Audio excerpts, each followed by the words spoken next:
HMDA మాజీ director Shiva బాలకృష్ణను ACB అధికారులు మూడో రోజు కస్టడీకి తీసుకున్నారు.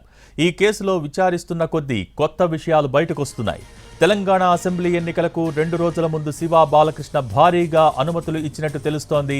హెచ్ఎండిఏ జీహెచ్ఎంసీ పరిధిలో 70 నుంచి 90 భవనాలకు పర్మిషన్ ఇచ్చారని ఏసీబీ దర్యాప్తులో తేలింది. దీనిపై లోతుగా విచారిస్తోంది ఏసీబీ. గత ప్రభుత్వ హయాంలో 8 ఏళ్లుగా హెచ్ఎండిఏ పరిధిలో అనుమతి ఇచ్చిన ఫైల్స్పై ఏసీబీ దృష్టి సారించింది. ఈ ఫైల్స్పై సంతకాలు చేయడంలో ఐఏఎస్ అధికారికి మేజర్ వాటా ఉన్నట్టు ఏసీబీ అనుమానం వ్యక్తం చేస్తోంది. బాలకృష్ణ విచారణ తర్వాత ఐఏఎస్ అధికారిని కూడా ప్రశ్నించేందుకు ప్రభుత్వం సిద్ధమవుతోంది. అందుకోసం అవసరమైన ఆధారాలు సేకరిస్తున్నారు ఏసీబీ, ఎంఏయుడి అధికారులు. ఇటు ఐఏఎస్ అధికారితో డీల్ సెట్ చేసుకున్న హైదరాబాద్లోని బడా బిల్డర్స్ పై ఏసీబీ దృష్టి పెట్టింది.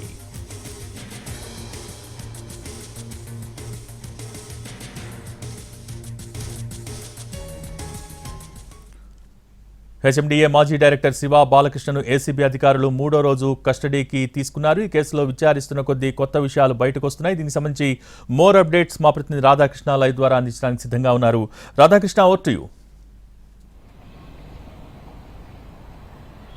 భోగి ఇవాళ మూడో రోజు కూడా వరుసగా కస్టడీలోకి తీసుకుని విచారిస్తున్న పరిస్థితి మనకు కనబడుతుంది. ఏసీబీ హెడ్ క్వార్టర్స్ లో దర్యాప్తు అధికారుల బృందం శివబాలకృష్ణను విచారిస్తున్నారు. మొదటి రోజు మాత్రం నోరు మెదపని శివబాలకృష్ణ, రెండో రోజు తమ దగ్గర ఉన్న ఆధారాలన్నింటినీ కూడా శివబాలకృష్ణ ముందు ఉంచడంతో అతను కొద్దిగా సమాధానాలను ఇవ్వడం జరుగుతుంది. ఇందులో ప్రధానంగా అధికారుల దగ్గర ఉన్న ఫైల్స్ ఏవైతే ఉన్నాయో వాటన్నిటిని కూడా అతను ముందు ఉంచుతున్నారు. అతను ఎక్కడెక్కడ అనుమతులు ఇవ్వడం జరిగింది దానికి సంబంధించి ఆరా తీస్తూ అతని నుండి సమాధానాలు రాబట్టే ప్రయత్నం ఒకవైపు చేస్తున్నారు. మరొక వైపు ఇతను బంధువు శివబాలకృష్ణకు సంబంధించిన భార్య బంధువు భరత్ పేరు మీద 3 లాకర్లు ఉన్నట్లు కూడా తాజాగా గుర్తించడం జరిగింది.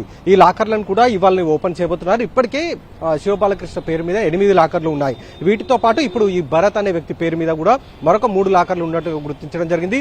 వాటిని ఇవాళ తెరవబోతున్నారు. దీంతో పాటుగా ఒక అధికారి, ఐఏఎస్ స్థాయి లాంటి అధికారి శివబాలకృష్ణ వెనకాల ఉన్నట్లు కూడా అనుమానం వ్యక్తం చేస్తున్నారు. ఎందుకంటే అతను హెచ్ఎండిఏలో డైరెక్టర్ గా ఉన్న సమయంలో కేవలం అతను ఒక్కడే ఫైళ్లపైన సంతకాలు పెట్టడానికి ధైర్యం చేయలేడు. అతని పైన ఉన్న అధికారులు కూడా ఇందుకు సహకరించి ఉంటారనేది ఒక అనుమానం వ్యక్తం అవుతున్న నేపథ్యంలో దీనికి సంబంధించి అతని నుంచి పూర్తిస్థాయి వివరాలు రాబట్టే ప్రయత్నం చేస్తున్నారు. ఇవాళ మూడో రోజు ప్రధానంగా ఈ అంశంపైనే శివబాలకృష్ణ నుండి వివరాలు రాబట్టే ప్రయత్నం అయితే అధికారులు ఒకవైపు చేయబోతున్నారు. అలాగే ఇతను ఇద్దరు బినామీలు సత్యంతో పాటు మూర్తి, వీళ్ళిద్దరు కూడా ఇతను బినామీలుగా భావిస్తున్నప్పటికీ ఇప్పటి వరకు కూడా వాళ్ళిద్దరికి సంబంధించిన ఆచూకీ లభించలేదు.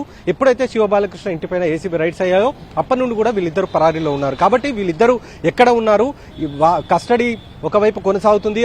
అరెస్ట్ కావడం, రిమాండ్కి వెళ్లడం, కస్టడీకి రావడం. అయినా కానీ వీళ్ళిద్దరికి సంబంధించిన ఆచూకీ లభించకపోవడం వెనకాల ఎవరు ఉన్నారన్న దానికి సంబంధించి ఒకవైపు ఏసీబీ అధికారులు ఆరా తీసే ప్రయత్నం ఒకవైపు చేస్తున్నారు. అలాగే నిన్న శేఖర్ అనే హెచ్ఎండిఏకి సంబంధించిన ఒక ఉద్యోగి చనిపోవడం వెనకాల కూడా సత్యం, మూర్తి వీళ్ళిద్దరి హస్తం ఉన్నట్లుగా కూడా భావిస్తున్నారు. ఎందుకంటే అతని దగ్గర భారీగా నగదు ఉండి ఉండవచ్చు. అతన్ని ఆ నగదు తిరిగి ఇవ్వాలన్న కోణంలోనే అతను తీవ్ర మానసిక ఒత్తిడికి లోనై అతను గుండెపోటుకు గురి చనిపోయినట్లు కూడా భావిస్తున్నారు. ఈ నేపథ్యంలో ఆ కోణంలో ఒకవైపు దర్యాప్తు చేస్తున్నారు. ఇప్పుడు లాకర్లు ఇవాళ ఓపెన్ చేయబోతున్నారు.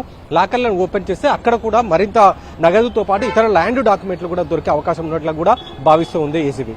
భోగి.